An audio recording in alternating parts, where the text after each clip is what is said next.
Uma alegria muito grande estarmos aqui hoje, nesta manhã de domingo tão ensolarado. É sempre uma satisfação termos a oportunidade de perceber a grandiosidade da Mãe Natureza. E hoje, domingo de Páscoa, e nessa semana de Páscoa, certamente todos nós, com mais ou menos intensidade, de uma ou de outra forma, lembramos do contexto da crucificação de Jesus. Eu acredito que a compreensão ampla do que seja alguém se imolar, alguém se entregar em holocausto por amor, seja algo ainda distante da nossa atual condição. Como os mártires do início do cristianismo também se entregaram ao sacrifício no circo romano com um sentimento mais sublimado de amor pela humanidade, e na proposta também de seguir o exemplo de Jesus, que foi crucificado abençoando todos aqueles que o estavam agredindo. Então, essa compreensão, eu acredito que para nós ainda é um pouco difícil. De alguém ser ferido de maneira assim, muito contundente, compreender, perdoar e pedir que o Pai, como Jesus fez, Pai, eles não sabem o que fazem. Então, essa visão de Jesus nos dias da Páscoa, talvez ainda esteja um pouco distante da maioria de nós, pelo menos dentro da minha compreensão, falando por mim. Então hoje eu quero destacar aqui a presença de Jesus como nosso amigo, como um irmão querido que veio nos ensinar aspectos fundamentais para a nossa vida. Então nós vamos resgatar não exatamente o período da Páscoa, da crucificação, da ressurreição, da aparição de Jesus, mas vamos resgatar a convivência que Jesus teve no período aproximado de 3 anos que antecedeu a sua despedida aqui do mundo material. E isso é muito valoroso para nós, porque eu acredito que esteja mais próximo da nossa atual circunstância evolutiva. Porque Jesus veio nos ensinar a viver. Como que a gente pode considerar isso? Jesus apresentou para nós com muita propriedade a realidade da vida espiritual. Quando Jesus falou, por exemplo, meu reino não é deste mundo. Há muitas moradas na casa de meu Pai. Ele nos apresentou uma condição muito valorosa para que nós consigamos compreender o mundo material, que é, obviamente, de grande importância, mas é secundário ao mundo espiritual. Então, essa percepção da realidade espiritual que Jesus nos ensinou com as suas palavras é a chave para que a gente consiga viver no mundo material, mas com aquela leveza de quem sabe que está aqui de passagem. Sem essa compreensão da realidade espiritual, a nossa passagem pela Terra, ela se torna um tormento. Porque todas as circunstâncias próprias do nosso ensejo evolutivo se tornam muito amargas. Por exemplo, uma questão natural, biológica, que nós todos sabemos, que é o processo de envelhecimento. O envelhecimento é um evento previsto de decrepitude, de desgaste do nosso organismo. Do ponto de vista material, isso parece uma tragédia. E é triste nós percebermos quantas pessoas se atormentam com isso, mesmo sabendo que é natural. Este incômodo exagerado traduz ainda uma dificuldade em compreender essa fala de Jesus: meu reino não é deste mundo. Porque para quem pensa que é só esta vida a realidade única, é difícil mesmo, né? A pessoa no aniversário, ao invés de se felicitar, né, por mais uma conquista, ela se incomoda, ela se atormenta. As enfermidades que também fazem parte da nossa realidade. Então, todos nós aqui, ou estivemos, ou estamos, ou estaremos enfermos, de uma ou de outra forma. E não estou rompendo praga para ninguém. É uma realidade da vida. A matéria grosseira, ela está muito sujeita a adversidades próprias. Além disso, a dor é necessária ao processo evolutivo. O sofrimento é opcional. A dor faz parte do processo evolutivo. Por quê? Algumas etapas do nosso aprendizado, algumas percepções do sentido profundo da vida só acontecem com a dor. Já mencionei aqui um tempo atrás. Só entende bem o que é a dor quem já passou um período no hospital, seja por si próprio ou acompanhando alguém. E por que a dor faz parte do processo? Nós aprendemos a relativizar as questões materiais, o que é algo fundamental na nossa trajetória evolutiva. Mas para quem só tem a visão materialista, a dor, a enfermidade, realmente se apresenta como o fim de tudo.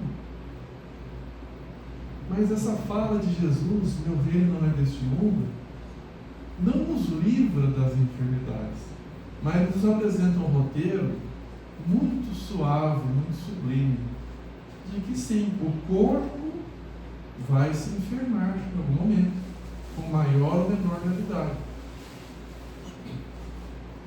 Mas nós não somos o corpo. Nós somos seres imortais, imateriais. E ainda que o nosso corpo se desajuste por qualquer razão, nós continuamos a ser as mesmas pessoas. Inclusive depois do encerramento completo das atividades orgânicas, quando nós nos despedirmos deste mundo físico, o que é outra realidade, e também não estou jogando praga para ninguém. Mas é um fato. Nós vamos nos despedir dessa atual existência nossa. E tudo bem. Porque o exemplo de Jesus veio nos confortar de que é assim que se processa a nossa evolução. Um outro contexto maravilhoso que Jesus trouxe para nós, e também agrega uma possibilidade imensa de nós entendermos o nosso contexto aqui, foi quando Jesus falou: ninguém verá o reino dos céus se não nascer de novo. É uma colocação clara, objetiva da reencarnação. Então a reencarnação, junto com essa compreensão da realidade espiritual, nos apresenta de maneira assim, muito evidente, muito suave, muito leve, como se processa a nossa trajetória evolutiva aqui, através de etapas. Cada passagem pela Terra é um momento na escola da vida. Então esse conceito que Jesus trouxe da reencarnação também é uma maneira de nós aprendermos a viver. Porque com o conceito da reencarnação, todas as adversidades da Terra se tornam relativas e podem ser ajustadas ao seu tamanho real. Por exemplo, as adversidades em família, como falamos em nossa última palestra aqui. Quem não tem desafios familiares? Todos temos. E quem não tem, terá. E também não toma por praga, não. Mas é assim que funciona. Porque as adversidades em família, representam a oportunidade bendita do nosso reajustamento devido a equívocos em existências passadas. Além disso, uma passagem pela Terra, de maneira muito óbvia, muito simples, é insuficiente para nós alcançarmos a perfeição possível para cada um de nós. E Jesus falou isso: vós sois deuses, podereis fazer o que faço e muito mais. Ora, em uma existência, quem de nós conseguiria fazer o que Jesus fez? Ninguém. Mas se nós considerarmos que cada etapa da Terra é um passo nesse caminho infinito de evolução, essa compreensão da nossa perfectibilidade relativa, porque perfeito de maneira plena somente Deus o é, nós vamos compreender que estamos sim em uma jornada. E diante do contexto da reencarnação, todas as adversidades se ajustam. Dificuldades familiares, enfermidades, os desafios, por exemplo, de ordem profissional, financeira, de aparência, alimentações orgânicas, tudo se transforma não em um castigo ou um pesar, mas em diferentes maneiras de nós aprimorarmos a nossa essência espiritual. Então, seja a vida em uma família grande ou a vida em solidão, seja uma abundância de recursos financeiros ou uma escassez severa, tudo deixa de ser preferência ou descaso da divindade e se transforma em oportunidades para o nosso aprimoramento espiritual. E cada etapa tem a sua característica própria de recursos para a nossa evolução. O poder, a riqueza, a beleza física, como possibilidades para influenciarmos de maneira positiva aqueles ao nosso redor. Esse é o propósito. A escassez, a limitação orgânica, as condições humildes também nos trazem possibilidades de aprimoramento íntimo da nossa moralidade. Então Jesus veio nos ensinar a viver, uma vez que nos trouxe de maneira incontestável, de maneira comprovada, a realidade espiritual, pela sua própria aparição em espírito, depois da crucificação, e ele nos trouxe esses conceitos tão verdadeiros, e se tivermos boa vontade, tão simples de compreender, de que somos seres imortais, e a Terra nos representa uma escola bendita, na qual nós passamos muitas vidas. Essa compreensão faz com que todas as dificuldades possam ser interpretadas como etapas do nosso crescimento, e não como castigo, ou que fôssemos preteridos, separados da misericórdia divina. Jesus também, além de nos ensinar a viver, nos trouxe o caminho da felicidade. Como que a gente pode ser feliz nesta terra? Talvez nós tenhamos mais de uma explicação, de uma resposta para isso. Mas um patamar certamente necessário para a felicidade é o perdão, que também foi o ensinamento de Jesus, quando ele diz: perdoai não 7 vezes, mas 70 vezes, 7 vezes cada ofensa que lhe for proferida. É importante frisar o cada ofensa, porque eu já vi gente contando, 7 vezes 70 dá 490, Ao longo de uma vida não é difícil você alcançar isso, especialmente se você for selecionando o que perdoar, Se alguém dá o troco errado, você perdoa. O que custa isso? Nada, Mas 70 vezes, 7 vezes cada ofensa. Em outras palavras, perdoar infinitamente. Mas por que perdoar, que foi uma lição que Jesus vivenciou? Ele falou, quando Pedro perguntou, mas ele vivenciou. Porque mesmo sabendo que Pedro o negaria 3 vezes, tendo sido avisado, advertido poucas horas antes. Jesus não se agastou, não se aborreceu com isso. Não se perturbou com Judas. Pelo contrário, nós temos relatos sublimes dizendo que a primeira atividade de Jesus, após deixar o corpo físico, foi resgatar Judas do Vale dos Suicidas. Por que o perdão é algo tão fundamental para sermos felizes? Porque é impossível ter a consciência em paz, ter leveza, ter alegria de viver, ter felicidade, guardando rancor no coração. Felicidade e rancor acumulado é como água e óleo. Não vão se misturar, não vão coexistir. Então nós precisamos decidir. Nós queremos cultivar rancor, mágoa, ódio, raiva, ou queremos ser felizes? Nós temos a opção de escolher. A razão nos diz que é muito melhor sermos felizes. Mas e a falta que a outra pessoa praticou contra mim? Porque a outra pessoa, de fato, pode ter cometido um erro deliberado.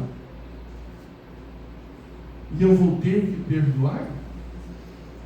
Aí sim temos, mais uma vez, o ensino de Jesus. Se a pessoa comete um erro, na verdade ela se compromete diante das leis da vida. E a justiça divina é perfeita. Todos os erros que nós praticarmos terão que ser ressarcidos. Na proposta divina, o ressarcimento se dá preferencialmente pelo amor, pela prática do bem, pelo trabalho em favor do próximo. Se nós insistimos em recusar o ressarcimento dos nossos erros pelo amor, aí vem a professora dor. Mas nós não precisamos nos preocupar com aqueles que nos feriram, porque a justiça divina se ocupa disso. Então o perdão que Jesus testemunhou e nos ensinou é uma maneira maravilhosa de nós sairmos daquela situação que nos faz mal, de nós deixarmos aquele agressor, aquela pessoa perturbada, entregue a si própria e à justiça divina. Nós não precisamos nos algemar às circunstâncias que nos causam mal. E quando nós cultivamos a raiva e o rancor, é isso que nós fazemos. Nós voluntariamente nos prendemos a algo que nos machuca. Então essa lição do perdão é fundamental para que a gente consiga ser feliz. É a confiança verdadeira de que Deus está cuidando de tudo. E além disso, ninguém passa uma situação crítica, drástica, de maneira aleatória. Isso seria incompatível com a perfeição divina. Aqui a reencarnação, mais uma vez, veio nos esclarecer. Se nessa tua existência eu nada fiz para merecer determinada circunstância, com certeza é um reajustamento de equívocos passados. Porque a verdade é que algumas lições nós só aprendemos passando por ela. Então, o perdão que Jesus também nos ensinou como roteiro de vida é algo a ser considerado com muita propriedade para todos que quisermos a felicidade. Entender que a pessoa que praticou um delito, por si só, terá que se reajustar. Mas eu posso e devo me desligar daquela sintonia perturbada. Como fazer isso? Jesus também nos ensinou. Orai pelos que vos perseguem e caluniam. Orai por eles. Mas fazendo isso, eu não estou livrando a pessoa do seu equívoco. Nenhum de nós tem essa prerrogativa, essa possibilidade. Eu perdoo você e você não deve mais nada à lei divina. Não é assim que funciona. Quando eu perdoo, eu me liberto. E a pessoa, ela continua com o débito. Que a misericórdia divina irá proporcionar condições para o reajustamento. Como eu disse, preferencialmente pelo amor. E se a pessoa negar reiteradas vezes, será pelo amor. Mas o perdão é libertador também para a nossa própria individualidade. O auto-perdão.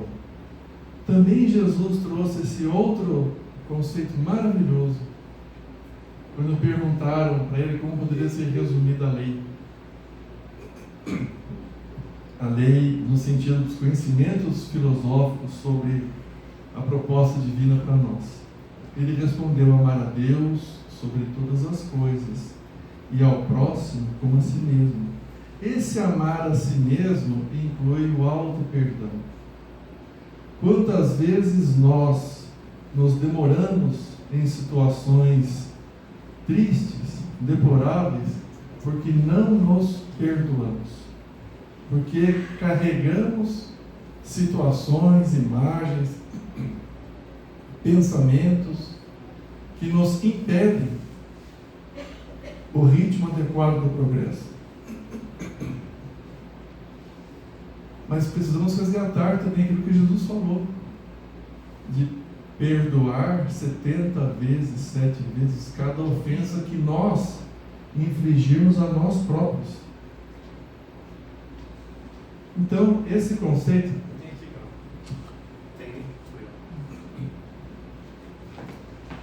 Então, já que eu tenho, vou tomar.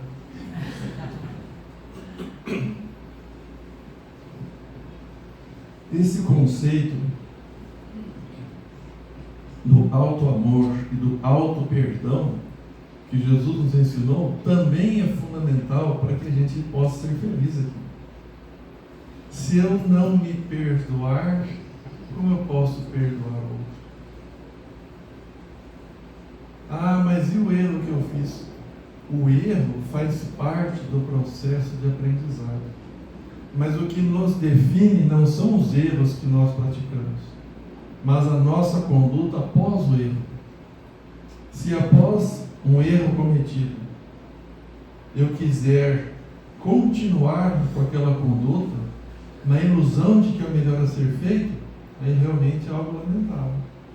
Mas se após o erro, eu constatar que aquilo não me faz bem, que aquilo é algo indevido, que aquilo é algo a ser corrigido, e estabelecer uma proposta de melhoria, é o caminho do nosso progresso. Mas eu erro muitas vezes o mesmo erro. É compreensível. Quantos séculos, quantos milênios da nossa longa jornada evolutiva nós ficamos praticando erros sem sequer considerar que eram erros? Então nós ficamos por muito tempo em uma determinada direção, com uma determinada velocidade. Para nós modificarmos isso, a inércia é intensa. Os nossos erros mais sérios certamente não serão corrigidos em uma encarnação. Nós temos que começar agora, fazer a proposta diariamente. O autoconhecimento. Isso é fundamental para sabermos o que somos e o que queremos ser. Mas como diz o apóstolo Paulo, graças a Deus já somos o que somos.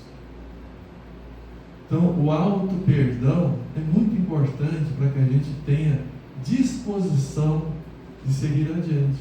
Porque se nós ficarmos imobilizados pela culpa, pelo remorso, nós deixamos de avançar. O arrependimento é saudável, necessário. Significa a nossa percepção de que o ato foi infeliz. Na sequência, reconhece o erro, não interessa se é a milésima vez. Cada um que sabe quão desafiador é vencer uma má tendência. Mas se a proposta é honesta, não interessa quantas vezes nós caímos. Interessa que todas as vezes nós vamos nos esforçar para seguir em frente. Isso foi uma lição de Jesus, que também nos ensinou com tanta sublimidade essa proposta de não condenarmos pessoas. Essa essência de ensinamento tão maravilhoso, tão iluminado, tão amoroso para nós e para as pessoas que errarem contra nós. Jesus não rotulou ninguém, não condenou ninguém, mas também jamais apoiou o erro. Então, quando aquela mulher foi surpreendida em adultério e queriam apedrejá-la, serenamente ele disse: quem estiver sem pecado, tire a primeira pedra. E todos se retiraram. Por quê? Ainda somos, nós todos, espíritos ainda bastante imperfeitos. Mas a mulher ficou lá, caída ao solo. Jesus a ergue e fala assim: mulher, onde estão os teus acusadores? Eles se foram, Senhor. Também eu não te acusarei. Vá, não peques mais. Então, esse roteiro de Jesus para a nossa autolibertação é algo maravilhoso. Nós precisamos exercer o auto-perdão se quisermos ser felizes, aceitando com seriedade nossas limitações e fazendo uma proposta sincera de nos melhorarmos, conhecermos as circunstâncias que nos induzem ao erro, para que possamos ser pessoas melhores. Um outro exemplo sublime de Jesus, que nos conforta demais, foi a proposta dele ao chamar aqueles homens que o assessoraram enquanto discípulos. E aqui vem um caráter tão maravilhoso da vida de Jesus, porque em geral nós pensamos que Jesus está nas altas esferas dos mundos maravilhosos, sublimes, puros, e que ele jamais se importaria com cada um de nós aqui, porque nós nos sentimos ainda tão pequenos, com tantas falhas. Mas esse contexto é sublime, porque Jesus falou de maneira assim tão verdadeira, tão convicta: eu vim para levantar os caídos. Quem são os caídos? Somos nós. E Jesus então traz essa mensagem, e ele vivenciou isso, de ir justamente ao encontro daqueles mais desequilibrados, mais perturbados, como Maria de Magdala, que foi possivelmente o maior exemplo de transformação moral que a gente possa conceber. Outro grande exemplo nosso, que é Paulo de Tarso. Paulo era amante da virtude, só que na concepção dele, Moisés era a única verdade. Mas Paulo era amante da virtude, da disciplina, da conduta correta. E Maria de Magdala era totalmente desequilibrada. Uma prostituta de luxo, detestada pelas mulheres todas, dada a sua riqueza, a sua beleza, ao fascínio que exercia sobre os homens. De certa maneira, podemos pensar que seria a última pessoa que o espírito mais puro que nós conhecemos poderia se importar, pois Jesus tratou diretamente com ela e falou assim: Maria, dia virá que eu aceitarei o teu amor. Claro que ele não se referia ao amor no sentido físico, mas ao amor sublime. E há uma passagem maravilhosa quando ela, depois de entregar todos os seus bens aos pobres, deixar tudo para trás e se juntar aos leprosos para cuidá-los e falar de Jesus, e depois contrair a lepra, E ao morrer, né, com seu corpo já todo atormentado pelas lesões da hanseníase, ela é recebida diretamente por Jesus. E o mestre diz assim: vem Maria, vem comigo, hoje eu vou aceitar o teu amor. Essa percepção de que Jesus estaria distante de nós é muito equivocada. Quanto mais enfermos morais nós formos, tenhamos a certeza de que Jesus está bastante empenhado em nos resgatar, como na parábola do filho pródigo, que o filho deixa a casa paterna de propósito, pega a sua parte da herança em moeda corrente, se entrega a todo tipo de desajustes morais, desperdiçando o dinheiro que lhe era devido com condutas equivocadas, até que um dia ele se dá conta que estava em condições lamentáveis, piores que os animais da fazenda de seu pai. E ele resolve voltar para a casa paterna, pensando talvez no constrangimento que teria que passar, nas humilhações. E o que o pai faz? Prepara uma festa e fala: "Sê bendito, filho meu, tu estavas perdido e agora volta para o amor do seu pai." É assim que nós temos que nos considerar, porque os trabalhadores que Jesus escolheu, como estávamos falando, os discípulos, eram pessoas exatamente como nós, com limitações, com defeitos, uns preocupados com questões materiais, com recursos financeiros, os outros com seus conflitos de família, não entendiam exatamente a missão de Jesus na terra, mas Jesus escolheu esses, contou com o apoio deles, para nos dar um exemplo sublime, que nós já podemos nos integrar nas hostes do amor do jeito que nós somos. Talvez essa seja a circunstância mais confortadora para nós,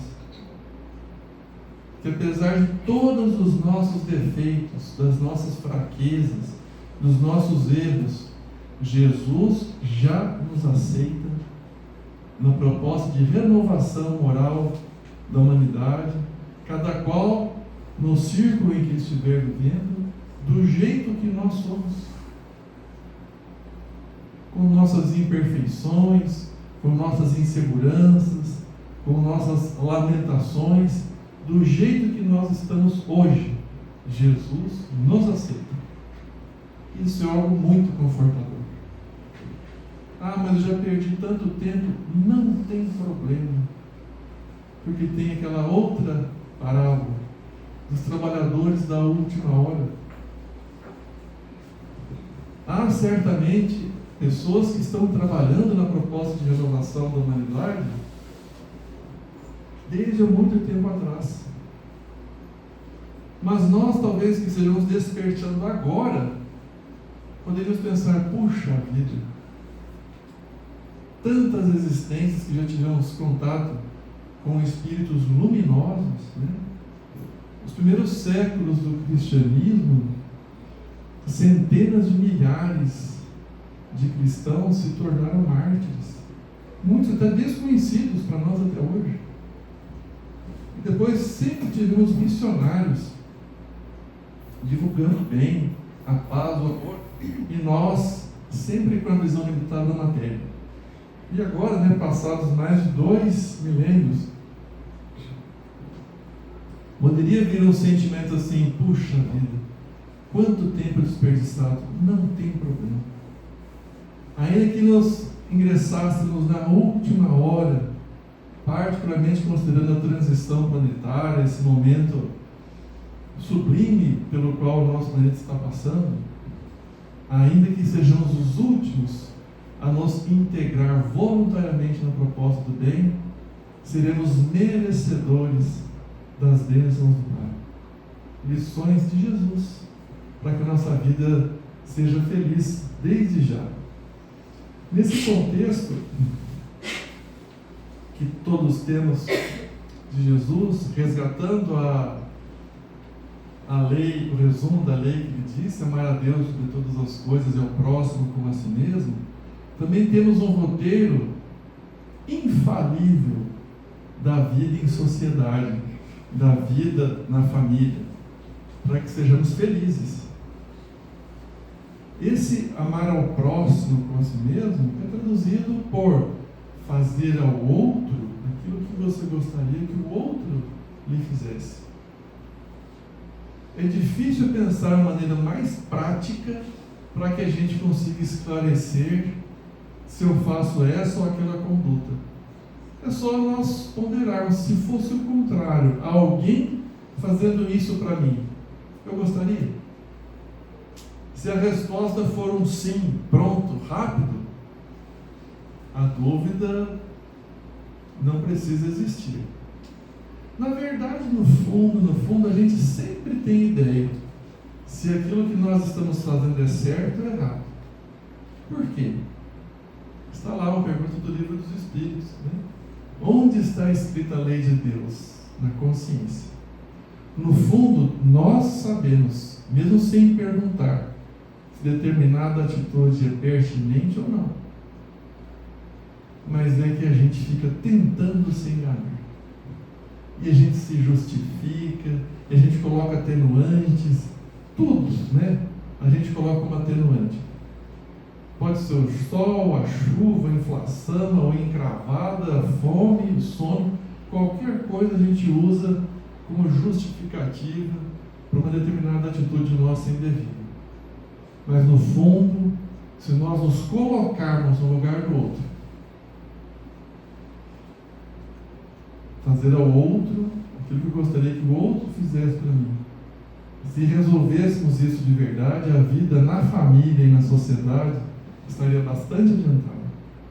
Lição de Jesus, para que a gente pudesse viver melhor aqui.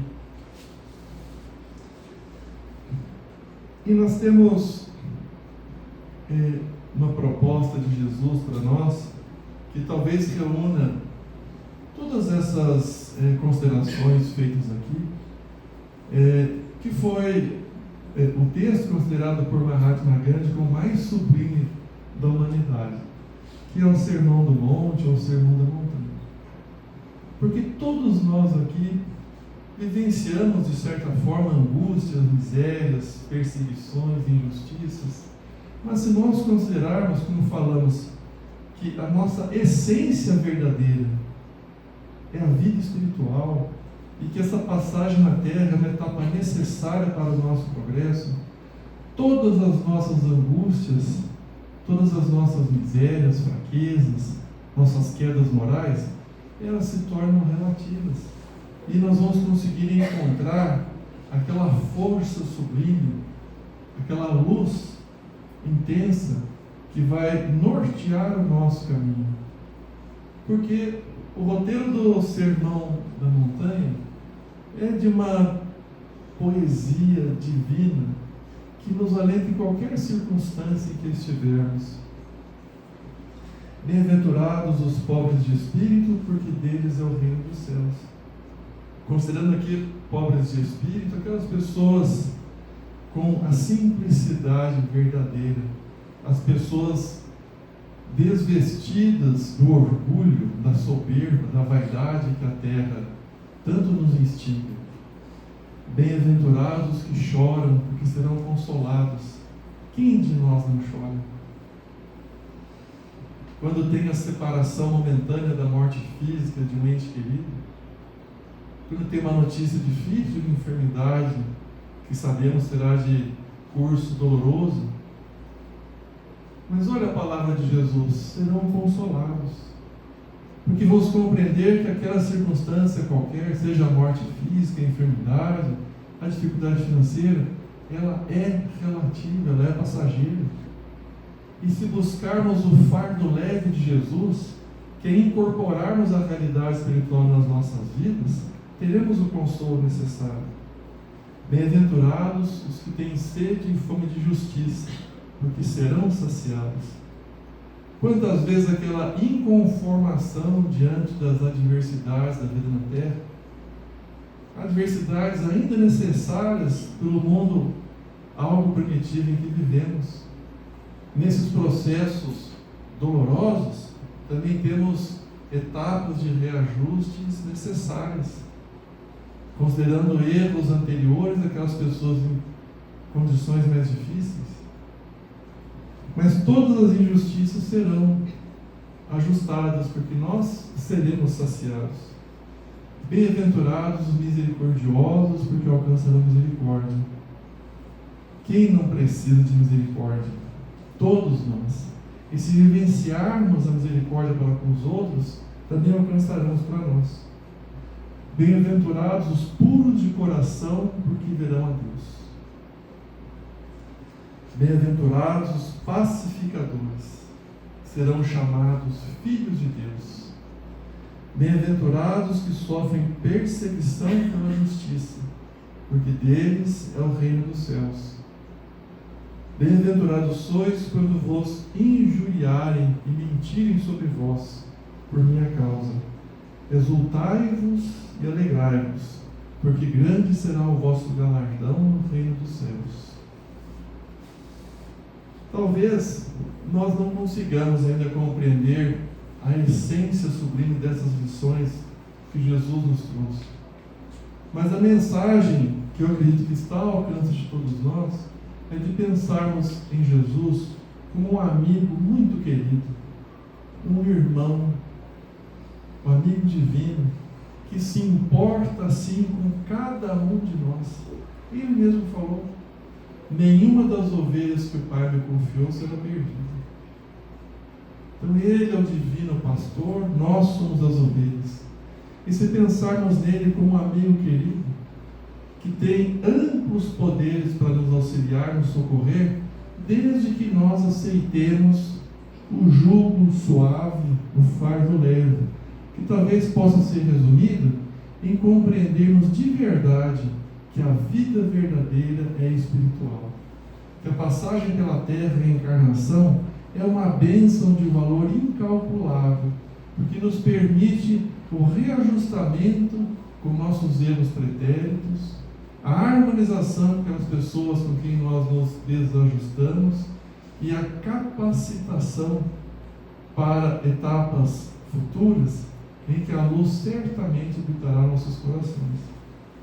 Então, que neste domingo de Páscoa a gente possa guardar principalmente as lições de amor, de amizade, de iluminação, de conforto, de socorro, de resgate que Jesus testemunhou para nós.